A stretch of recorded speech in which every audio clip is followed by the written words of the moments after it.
Alors, l'hydrolyse thermique, bien sûr, ne va pas traiter les microplastiques.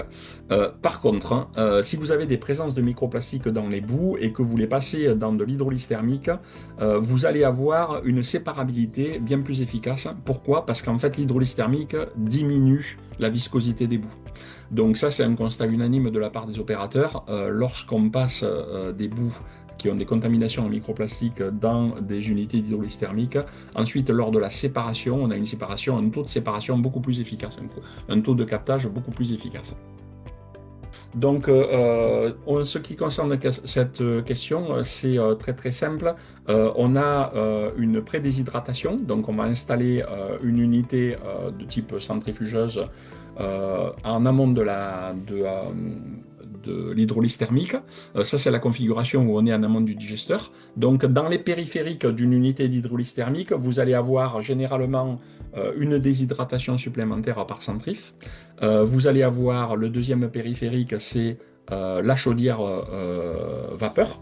Et le troisième périphérique, c'est l'unité de refroidissement, puisque quand on sort de l'hydrolyse thermique, on a des boues qui sont encore à 165 degrés, il va falloir les baisser pour qu'elles soient compatibles avec la température du digesteur. L'avantage, c'est que les boues étant préchauffées, on n'a pas besoin de rajouter du chauffage au digesteur.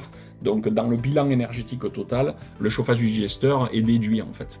Donc on arrive très facilement à obtenir nos 16% de siccité. On se promène entre 16 et 18% de siccité pour avoir la compatibilité parfaite et l'efficacité parfaite de l'hydrolyse thermique. Alors, on chauffe les boues à 160 degrés tout simplement par rapport de vapeur. Donc on a un apport d'à peu près 800 à 1000 kg de vapeur par tonne de boue entrante. Ce chauffage, on le fait grâce à une chaudière à vapeur, et la chaudière à vapeur, elle peut être alimentée de deux manières. Soit on n'a pas de présence de source de chaleur à proximité, par exemple la présence d'un incinérateur, auquel cas on va prendre une partie du biogaz supplémentaire produit pour pouvoir alimenter la chaudière à vapeur. Cette partie de biogaz supplémentaire produit correspond à peu près à environ, je vous dis environ parce que ça s'étudie au cas par cas, à peu près à 20% de la quantité de biogaz additionnel qui a été produit. C'est-à-dire que si à l'origine sur de la digestion conventionnelle en boue biologique par exemple, vous produisez 100 en biogaz, avec une hydrolyse thermique, vous allez monter à 150, et sur les 150, vous allez prendre 20 pour alimenter la chaudière biogaz, voilà, la chaudière vapeur avec du biogaz. Voilà, j'espère que j'ai répondu correctement. Donc, ce qui se passe, c'est qu'on va travailler au cas par cas. Donc, en fonction de la configuration de l'installation et du projet, on va vous envoyer un questionnaire technique et on va vous produire un mémoire technique avec tous les bilans matière et les bilans énergie.